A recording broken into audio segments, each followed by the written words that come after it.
Thank you very much for coming, and I will now introduce the presentation of Mr. Jeffrey Griffith about his report, Beyond Transparency, New Standards for Legislative Information Systems. Please remember that the report is at your disposal on the European Center for Parliamentary Research and Documentation website, and it is a 168-page document.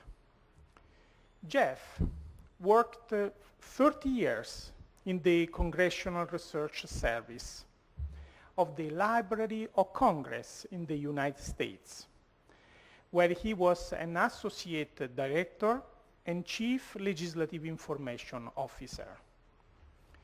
He is an expert in information technology and was instrumental in developing and implementing the legislative information system of the Congress of the United States. After retiring in 2005, he has completed a 5-month research project through a Fulbright fellowship, studying the legislative information systems of the European Union and several European countries. He is here today with his wife Jane, who is the former Assistant Chief of the Science Policy Research Division of the Congressional Research Service. Please, Jeff. Thank you, Carlo, and good afternoon, ladies and gentlemen. Thank you for coming, especially on a Friday afternoon. I'm pleased to see you all. I apologize for the fact that my talk will be in English. I do not know Italian, I'm sorry to say. I did study Latin for 4 years, but I understand that's no longer spoken here. But my colleagues from Great Britain tell me that I do not speak English. I'm going to speak American this afternoon. I will be reporting to you on the research that I conducted while I was in Brussels at the European Parliament this year as a Fulbright research scholar. In that research, I compared web-based legislative information systems of the United States Congress and the European Parliament using 5 criteria that I will be discussing with you today and would appreciate hearing your thoughts about.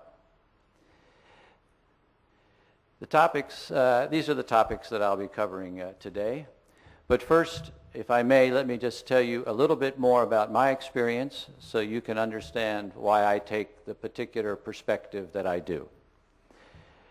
The Congressional Research Service, which is the agency or bureau for which I worked in the United States, is the primary research arm of the U.S. Congress. Its research and analysts conduct analysis of all legislation and all policy issues in all phases of the legislative process for the Congress. They serve all committees, they serve all members, and they serve the leadership as well.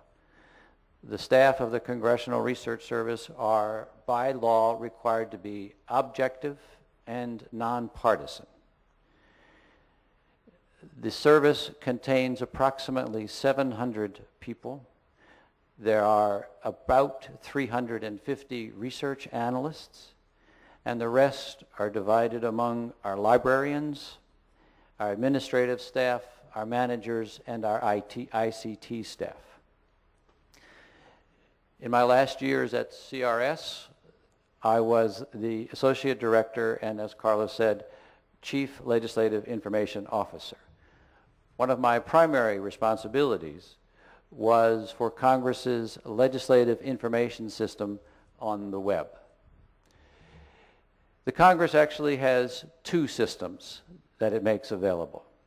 It has a system called Thomas, named after Thomas Jefferson, which is available to the public.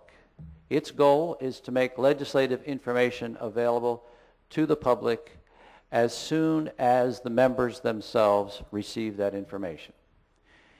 It was actually begun in 1995 when the newly elected Speaker of the House of Representatives, Newt Gingrich, decided that he wanted to, for the first time, make Congress's information available to U.S. citizens everywhere. For that matter, since it was the web, he was making it available to the world. It included in his vision that it would have all bills, the record of all the plenary sessions, all members' votes at a minimum. I must say that in 1995, that was a grand idea, but Mr. Gingrich unfortunately had little experience building such systems, and he did not understand how long it would take. He gave us 3 weeks to build a system that most people take several years to build. Because it was the Speaker, we built the system in 3 weeks. Let me say, because I had a hand in it, that in the first year, it was not a very good system. We were doing things that on the web that had never been done before. But we did get better, and in fact, it became, if I may say, a large success with the American public in 2 or 3 years. In fact, it became so successful that the Congress itself decided that it wanted its own internal system for just itself. And both the House and the Senate agreed that they would have one single system that they shared.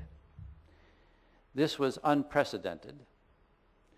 And in fact, we had by that time mastered the technology, so there were no technical miracles. This was a political miracle, that we could get both chambers to agree to do this in a very short period of time. It was called the Legislative Information System. The abbreviation that we use is LIS. It had the same goals. It had most of the same information as the Thomas system available to the public, but it had a few items of information that are not available to the public, that Congress either purchases for itself or retains its own right to release. In 1997, when we released that version of the system, we were still among the first doing it, but we knew we were not the only people doing it. At that point, information systems were being developed in a number of other countries, and they were facing many of the same questions and problems. So with the support of the Fulbright Foundation and our Congress, I came to Europe this past year to learn about how some of these challenges are being addressed here. My goal was to learn about the systems in the European Union, and particularly in the European Parliament. I also wanted to identify some best practices, or at least good practices, that were taking place in Europe and in the United States that we could all learn from. I wanted to learn what we in the States and you in Europe were doing well, and what we could learn from each other. I was very fortunate in my work because the Fulbright requires that you have a sponsor, and the European Center for Parliamentary Research and Documentation, which is a joint entity of the European Parliament and the Council of Europe, agreed to sponsor my research. Dr. Palanza is a member of the Executive Committee of the European Center for Parliamentary Research and Documentation. I'll be covering these topics that you see now: the background and purpose, the methodology, my findings, and a summary of best practices, and then some thoughts about where the research should go next. With regard to the background and purpose, legislative bodies around the world are now using the web to make their information available, as you know, both for themselves, it helps them with their own operations, for the public, and to achieve the goal of transparency.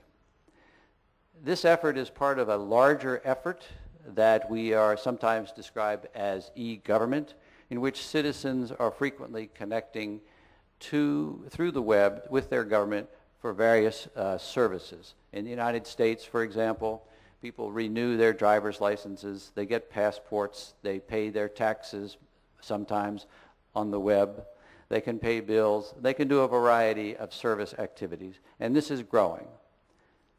Studies in the United States have suggested that these services are very well received and appreciated by the citizens. But there's also a parallel growth going on in the area of public policy information, and that there are indications that people are now using the web not only to renew their driver's license, but to get information about the politics of the country, about the policy issues, and about the candidates.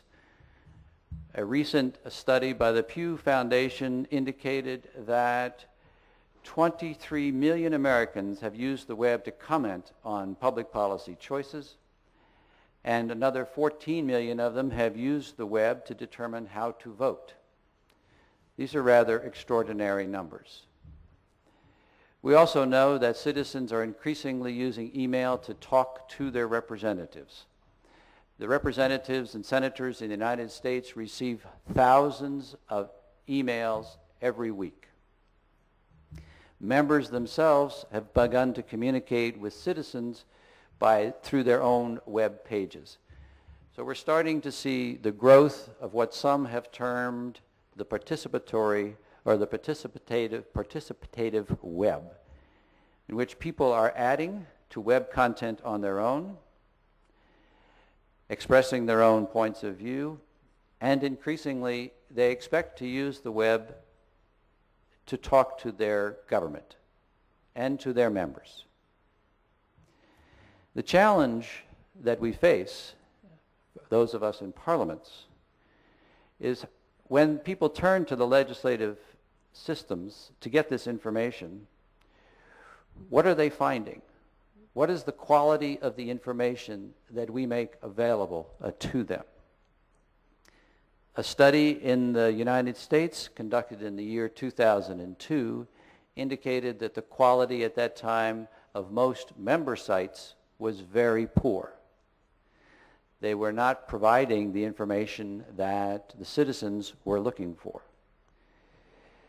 There is some evidence that the member sites in the United States, in a follow-up study in 2004, have improved.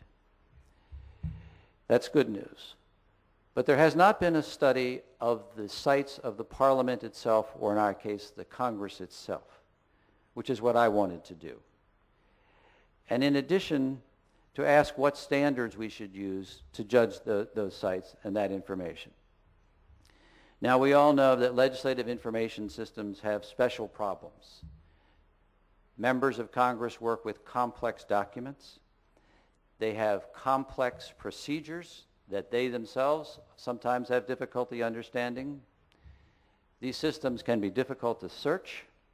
They can be difficult to interpret. There are many people who have a say in what the website should look like, and users have different levels of knowledge.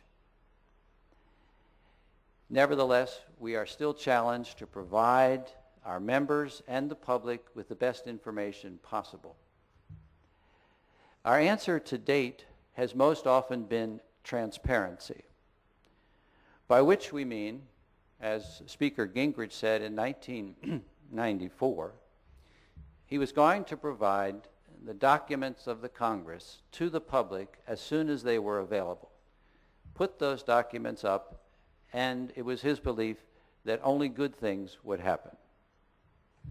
Today, 11 or 12 years later, I suggest that transparency by itself is no longer sufficient. It is necessary, but is no longer sufficient, and that we have to move to new standards.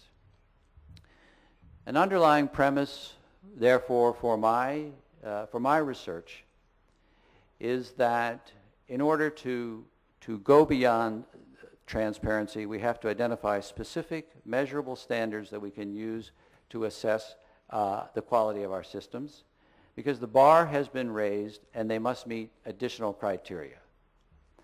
I would suggest first the criteria of accuracy.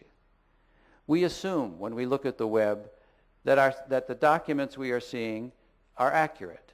Who would put up an incorrect document?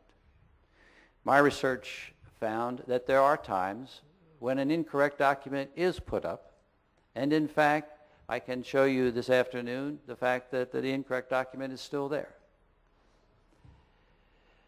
What mechanisms have we instituted for correcting errors? Do we simply put the documents up and then wait for somebody to tell us that there's something wrong? Or do we have a system that finds those errors in advance? What are our standards and procedures for ensuring accuracy? Timeliness is the second criteria I propose. How soon do we make things available? In the United States, I can say that for most of the documents that Speaker Gingrich wanted to have available at the same time, that is the bills, the floor proceedings, and the votes, they are in fact available virtually as soon as the members themselves can see it. But in other areas in the United States, we're not doing as well. Committee documents, while there are many more than there ever used to be, are not made available as timely as other documents in the system. Completeness. This is not just a matter of, is the entire document there? Of course, most of the time the entire document is there. Rather, it is this question that I pose. For a specific legislative action, are all of the important documents available, and are all of the actions recorded in one place so that the user can find them easily? My research, as you'll see, suggests that we have much to do in this area. Fourth, clarity. What steps do we take to make the document understandable to the user? In this case, and I mean whether it's a member of the parliament or the public. Some may ask, why should we? Others will ask, is it possible? I suggest that we must at least try for our members as well as for the public. And finally, do we provide context? Do we provide any explanatory information about the problem the bill is trying to solve? What are the pros and cons? What stage is this bill at? What comes next? What happened before? What will happen, what is likely to happen in the future? Although I must say, if we have a system that will tell us that, we can all retire easily.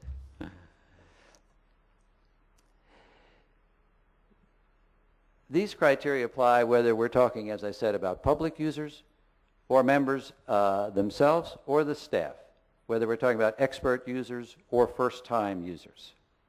And my study asks, how close are we coming? At the end of my presentation, I will welcome whatever questions you may have, but I would also like to ask you some questions to be thinking about as I relate my findings. Are these standards useful for evaluating the systems that are used here in the Camera dei Deputati? How could these standards be modified or more useful and be made more useful and more informative? What metrics can we use to actually measure them? At this point, as you will hear, I'm just doing a qualitative analysis. But we need to be able to count things more precisely, make them more reliable and more valid. And finally, I would ask you to think about how the systems you use here in the Camera dei Deputati compare against some of these standards, and what are the best practices that you have here that should be included in a future study of this type. I've had the privilege of being here before, so I know you're doing some things very well, and I think those would be an interesting area to discuss. I'm sorry. Briefly about the methodology, how did I go about doing my work? I went to Brussels. I was there for 5 months in the winter. So I attended as many meetings of the Parliament and the committees as possible. I was what they refer to sometimes as a participant observer. I went to committee meetings, I listened to plenary sessions, I followed the documents, I checked to see what was happening, I looked at the documents to see if it reflected those changes, how quickly that was happening, And I didn't do this over 2 or 3 days. You have to do this over a long enough period of time to see whether those changes are being made consistently and being made regularly. And because the legislative process is complex, it takes time to do those things. I looked for best practices, and in addition, I had an opportunity to get information from 2 other parliaments, the House of Commons in London and the Tweede Kamer in the Netherlands, and I'll share some findings from that experience as well. My findings fall into the 6 categories that you see. First, tracking systems. Second, committee activities. Third, plenary sessions. Then I ask about methods for enhancing our understanding. The challenge of integration and navigation. And finally, I ask, how do we establish our vision, our goals, and our management responsibility?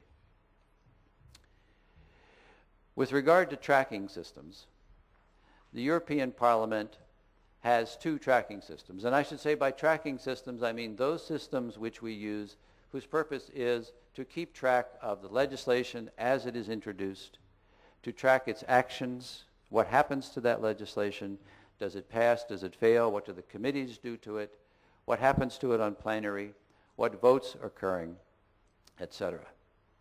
The European Parliament has 2 systems that track legislation. The first is l'OE, which is prepared by the Parliament itself. The second is PRELEX. PRELEX is managed by the European Commission. I would say both of these systems in general meet high standards of accuracy, but there are some differences that affect their authoritativeness. For example, I found that in the PRELEX system, which is run by the Commission, when the Parliament passes or agrees to a measure, the PRELEX system points to an earlier version of that document and not to the version that was actually passed by the Parliament. I'll show you an example of that. You recall I said earlier, do we put up the correct version every time? This was an instance in which, for various systems reasons, the link is to the wrong document, and it can occur. In fact, it does occur.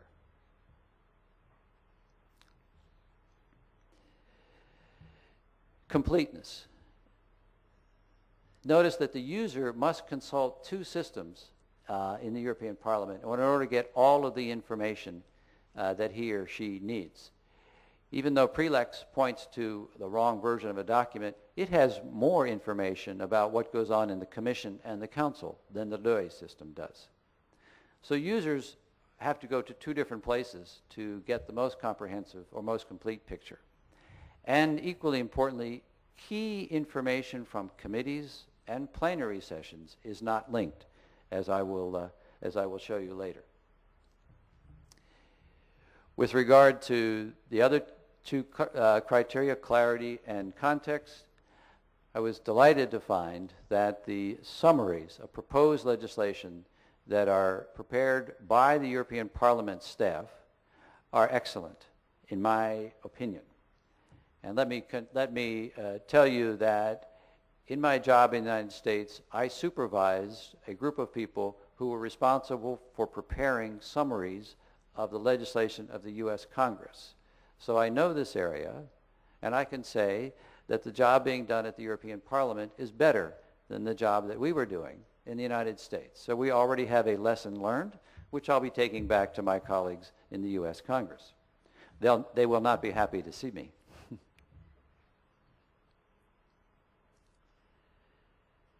The summaries are clear, they're accurate, they provide context, they do take time to prepare, and that is always a challenge. The LOE and PRELEX systems do provide some explanation of the legislative process, but unfortunately it is seldom provided in context, which means that if you're looking at a particular action, you may not have that information explained to you.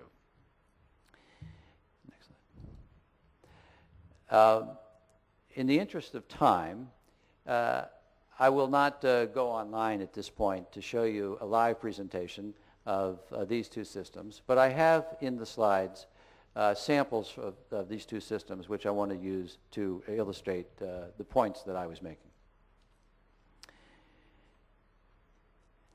If you'll notice on this slide, this is a picture of the information about the status of a bill that passed the European Parliament. Many of you may be familiar with it. It was called the Internal Services Directive. It was a several-year effort to pass a controversial piece of legislation that would enable services to be offered on a European-wide basis. Just as goods and manufactured articles can be exchanged now, they wanted to do the same thing for services. You'll notice the first arrow points to the fact that the European Parliament had a first reading. And that means, in effect, that they agreed to that version of the committee's bill. The next arrow, as you can see from the tab on the left-hand side, says the Commission modified their legislative proposal. And the third arrow says that the Council prepared a statement on its common position. Please note the dates of the last two arrows. One is in April, and the other is in July. So the Parliament passed the bill in February, as you can see from the first arrow. The Commission modified its position in April, and the Council made a statement on its common position in July. This is a picture of the screen for the same bill from Prelex, which is the Commission system. You'll notice that the arrow points to action that occurred in May. In this case, the Council reached political agreement on a common position 2 months before it was reported in the LOI system. That's because the Prelex system spends more time and effort tracking the activities of the Commission and the Council. And the LOI system spends more time tracking the activities of the Parliament. What that means is that the user is caught in between, and as I've said, must use both to get a full picture. So it's a little like having two email systems. If you've ever had two email systems, you know that it's a problem because you always do one and then you have to do the other, and sometimes you forget. Users are asked to remember there are two systems and that the information is not always the same.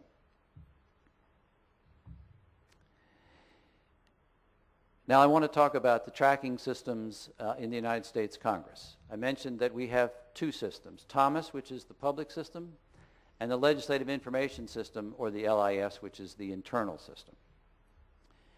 Again, our accuracy and timeliness is fairly good, although I suggested that there are some challenges with committee information that I'll get to in a moment. We have good error-correcting procedures, which we try to correct errors very quickly. It is true that for us, we can have some very long bills in the United States system. You can have a bill that's over 1,000 pages, especially at the end of the year. And if there are a lot of amendments, it can take not just days, but sometimes a week or two to prepare the next version of that bill. So the timeliness there is not so much that we're slow, but that we're trying to get it right, but it still takes time. We do have, I think, in the United States, have done a good job with regard to integrating information sources, especially committee and floor activities. And the LIS, the internal system, also integrates commercial systems. We link, because the Congress subscribes to some commercial information systems, for the Congress alone, we link to certain information that is paid for. In the U.S. system, we have a problem with something called incorporated bills, where it can be difficult to track bills because we can combine bills into one large bill, and we don't always tell you that we did that. So there is sometimes an issue of completeness in that area. With regard to clarity and context, I've already commented that we also prepare summaries of proposed legislation. We cover all the versions of the bill, But as I've suggested, they're not quite as good as the ones I saw at the European Parliament. They provide no context. They provide no comparison. They simply say, this is how the bill now is. This is what it will do. It does not say anything at all about how it changed from the previous version. We leave that to the user. I think that's not as good a practice as what I've observed here. Again, we have some explanation of the legislative process itself, but we don't provide that in context. Again, I'll skip the live presentation, but I have some examples that I want to show you on the next slide.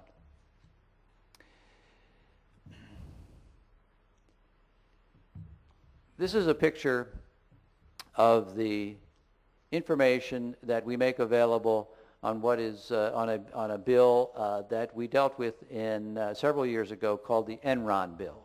A number of you may have be familiar with the crisis we had in the United States with a company called Enron, which was in the energy business and had a bankruptcy and took with it billions and billions of dollars of its investors. Many people lost their life savings because they invested in it, and the Congress took severe action to make changes in the public accountability of our publicly traded corporations. The Congress passed something called the Enron bill, and this is an example of the information that we have available. Let me give you an illustration. We have, sorry for the sloppiness of my linking here. We have a link to the public law. We have a link to the report of the committee. We have links to the text of the legislation. We have links to the summary. We have a list of all of the co-sponsors.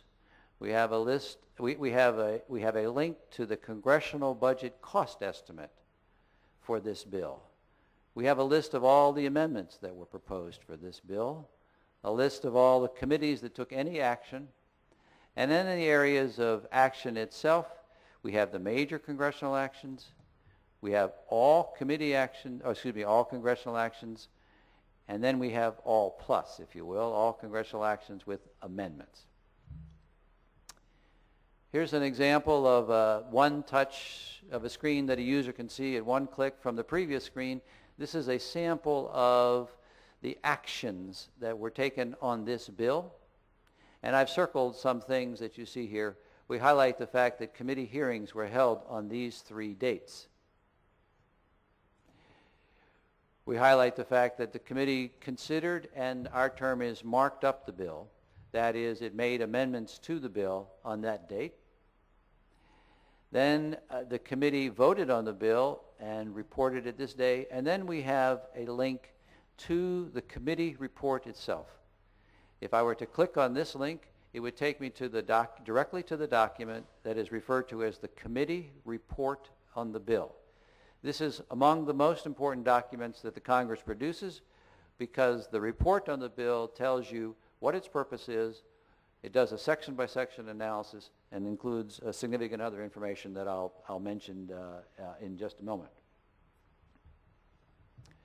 We also, directly from for this bill, link to activities that occurred on the floor. This is a link to the plenary session in which the bill was considered. If the user clicks here, he or she will go directly to the debate and see the member statements on this particular bill. If the user clicks here, he or she will see the amendment that was proposed. And if he or she clicks here,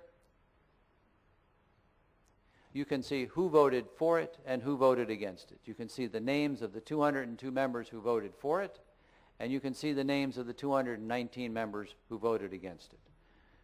Finally, the bill passed, and this link will take you directly to the votes of the members themselves. So in summary, if I may, comparing tracking systems before we move on to committee activities, both the European Parliament and the U.S. have extensive tracking systems. They are distributed systems, both linked to many sources. Both have explanatory information. As I've suggested, the European Parliament doing a particularly excellent job there. The U.S. Congress on its Thomas system doing, I think, a particularly good job of integrating a lot of sources so the user has one place to go to find a great deal of information. Now I'd like to move on to committee activities and committee systems. Of course, committees in the United States and the European Parliament are among the policy workhorses. A great deal of work is done on the legislation itself, particularly in the Parliament, if in the European Parliament, if it comes under the procedure called co-decision, in which instance the Parliament and the Council both must agree on the measure in order for it to become a law. There are some important differences. In the United States, the committee chairman has ultimate authority on timing, on what gets done, and what gets released. The chairman of a European Parliamentary Committee is much more of a coordinator and must work in coordination and collaboration with his or her colleagues. A different system than we have in the United States. In general, my findings were that, and I again attended many committee meetings. I watched the process. I checked the documents. I talked to users and asked their opinions. The users are generally satisfied with the access they get to the documents in the European Parliament committees. There were some problems with translation from time to time, but generally, given the fact that documents must be translated into 20 languages in the European Parliament, the achievement and accomplishments here, I think, were quite extraordinary. The documents are, in fact, quite complete, although the problem and the challenge that we have with committee activities is that related materials, such as hearings or summaries of meetings, are not always available. It can take several months for the results of a committee meeting to be published in the parliamentary system. With regard to the other two criteria, clarity and context, I did find the documents were clear. They have useful side-by-side comparisons. But what was lacking, perhaps most importantly, was the fact that the context, which is provided by the Commission and other experts at meetings, is often not provided in those committee documents. The user has to find that information very often somewhere else.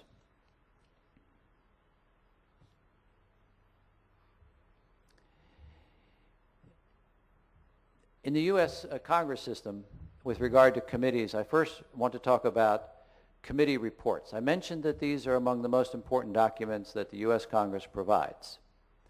With regard to accuracy and timeliness, the accuracy is addressed to a certain extent by the fact that the majority presents its views and the minority is able to present its views in the same report. So while there may be a disagreement or agreement, at least the views are made available. Timeliness can become an issue at the end of the session. That's true of all legislative bodies. Sometimes the deadline of adjournment means that people rush to get things done. So things aren't always available on a timely basis. With regard to completeness, let me tell you that, as I said, the committee documents contain a great deal of information, including any results of hearings. They have a budget estimate, they have a cost estimate, they have performance goals, they have all of the votes that took place in the committee, they have a section-by-section analysis, and as I've indicated here, majority and minority views. All of this information helps with regard to ensuring that the user can have some clarification and explanation of the purpose of this legislation. I want to talk briefly about committee websites in the U.S. Congress because these have become quite rich resources for background and context information. Now, I will tell you that there's great variation among the committees in the amount of information that they make available, but in almost all cases, the majority will have a page and the minority has either a separate page or sections so that you can be sure of getting alternative points of view. However, one serious problem we face is that when the chairman changes, much of the information on those websites can be lost. because we do not yet have a system for systematically archiving those web pages from the committees. That's a flaw in our system that we need to correct. But those websites are quite useful. I've included some examples here. You see an example that I took during the spring from the Energy and Natural Resources Committee. You'll see here that they provide an impact of Energy Policy Act of 2005, so they're providing some background information. They have the response letters from oil companies with regard to this legislation, so they reach out to various lobbying groups and ask for their views. They do a lot of webcasting by this committee, and so you can get the webcast schedule. And as I mentioned, minority and majority views. Here's the news from the Democratic side of this committee. That is, in this case, they were in the minority. But they have equal billing on the website and can make sure that their views are presented.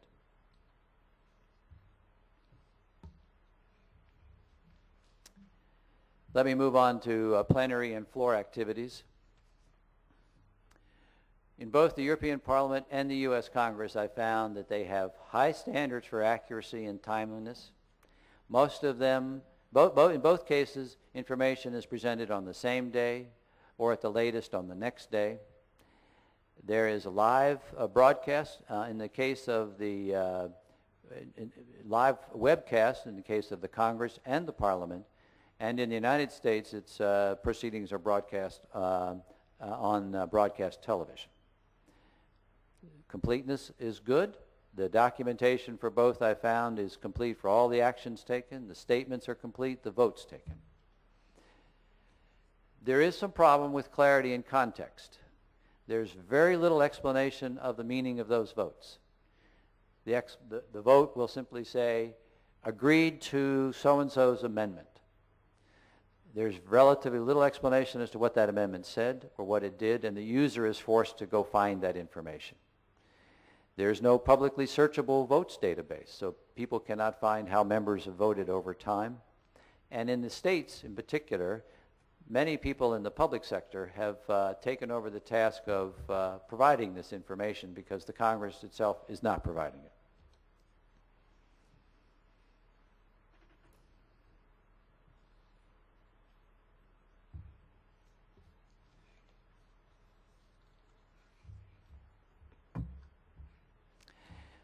We've talked so far about tracking systems, about committee systems, and about plenary systems.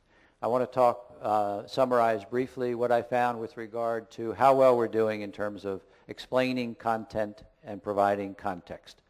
You've already heard some of this. In the European Parliament, there are explanatory sections that accompany draft proposals. I found those brief but useful. They're brief in part because of the translation requirements, so they're limited in number of pages. Committee reports are good, but again, in the European Parliament, they're brief. I've mentioned the summaries by the LUE staff, which are outstanding. I want to mention the Parliament's press service reports because I found those, to me, surprisingly helpful. I say surprisingly because I'm somewhat of a skeptic about press services, and particularly ones in Parliament. The press service in the European Parliament seems to have achieved two goals, which I found quite interesting. One is that they are quite objective. I read dozens and dozens of press reports looking for bias and could not find it.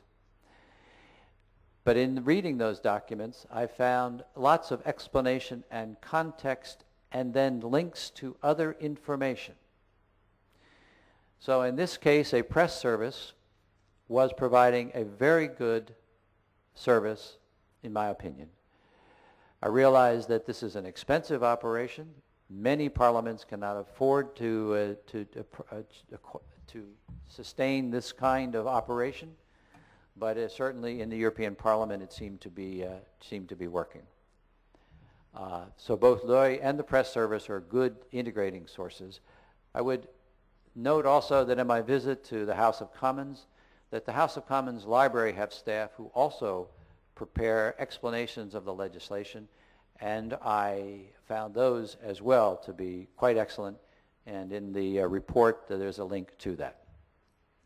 In the United States, I think we have a lot of good sources. As I've mentioned, the committee reports, we have our budget office analysis, we have summaries by the Congressional Research Service, but we don't have a single integrating source that I found in the European Parliament, and as I've suggested, I think we have a ways to go in the States.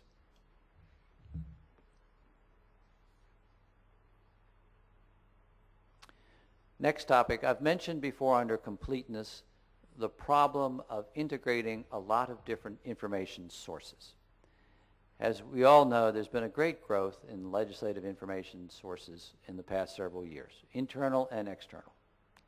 As I've been pointing out in my research, much of this is not integrated, especially at the committee and plenary level, and information from the outside.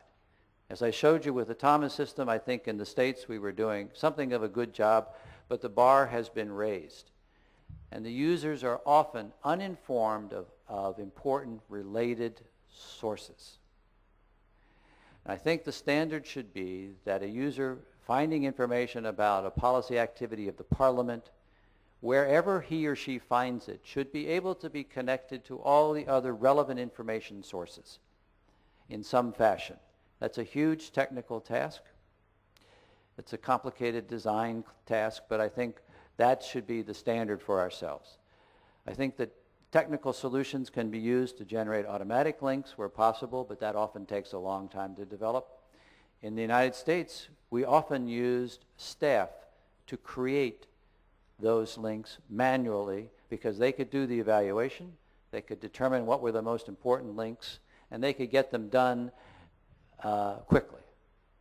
So as we automated certain processes, other staff who used to do those things were able to turn their attention to this kind of system integration.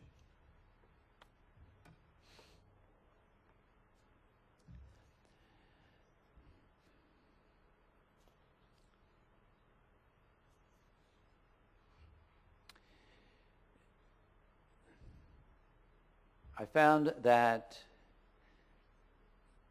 a major challenge in achieving a good legislative system is the challenge of achieving or having a vision for that system, goals for the system, and a management process for making sure those goals are carried out.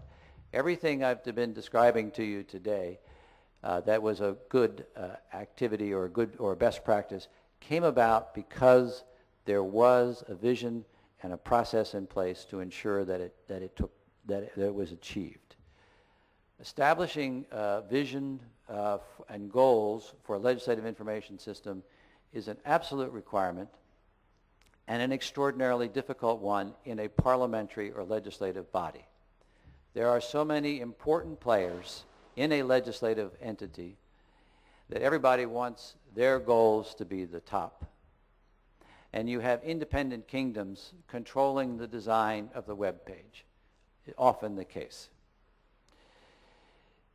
The real task is to have a specific vision. I think the European Parliament in the last year set some priorities and a vision. It made a specific statement that it wanted the website to serve the needs of the citizens of Europe and designed a lot of the features around that specific goal.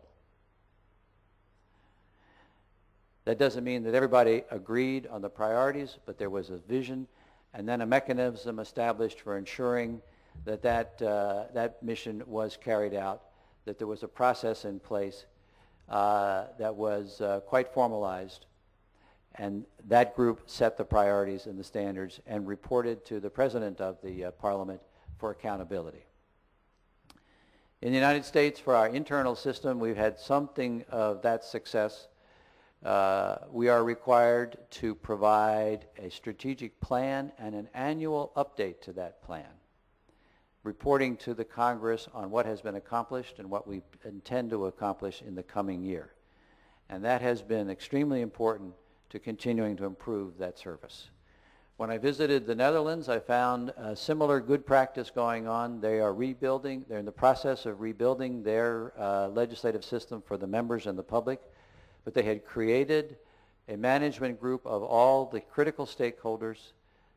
They had a single chair to coordinate those activities, but all of the key stakeholders realized that they all had to work together, that the success of the system depended on each other.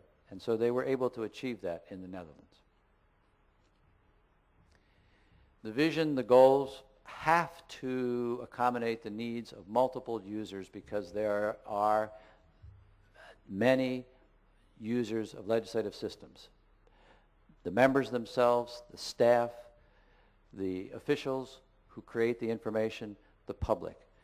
And there has to be some prioritization of those goals, of those needs of those users, and some way of establishing the assignment of resources.